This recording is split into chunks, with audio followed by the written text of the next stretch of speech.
This thing has such power. Mark was never a huge fan of racing as a young boy, but has grown his liking for fast cars. If I have a big F-150 right on my butt, you know, I'll get up to a light and I'll say, okay, pal, and I just take off. Mark and his wife purchased a Tesla 4 years ago because they believed electric vehicles were better for the environment. However, charging the car poses one question for these owners. How we can continue, you know, the use of electricity the way we do. Zach Elliott of AES wants to debunk this misconception. Everyone's going to adopt an EV and then we'll have reliability impacts. And that's just not how it works. Elliott says the power grid will be able to handle all electric cars, and Hoosiers shouldn't be expecting any power blackouts. He says the system is already created to support EV charging using house power. If an owner wishes to upgrade to the next level of charging, the engineer that comes to install that outlet will notify the utility company so that power grid can make improvements.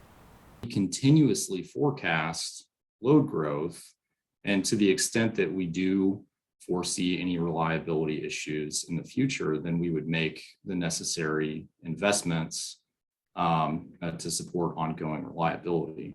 Just because the state of Indiana doesn't have to worry about power blackouts doesn't mean that other concerns about electric vehicles should fade away. A Bob Rohrman Indy Hyundai dealership on the east side is in the process of installing charging stations so that they can sell more EVs.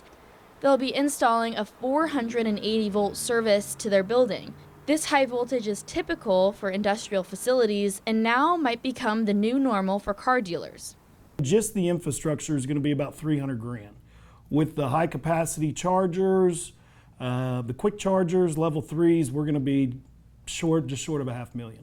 The Indiana Department of Transportation plans on spending $100 million in EV technology to have in heavily traveled areas.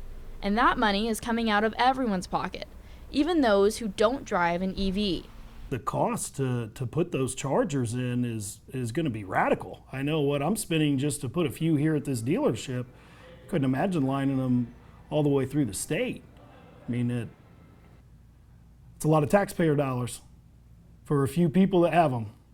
More than a dozen states have adopted a regulation that requires manufacturers to sell a certain percentage of electric vehicles. If those manufacturers don't meet that quota, then they'll be fined for every car sold in those states. Indiana is not one of those states. Reporting in Indianapolis, Peyton Spellacy, Wish TV, ITV.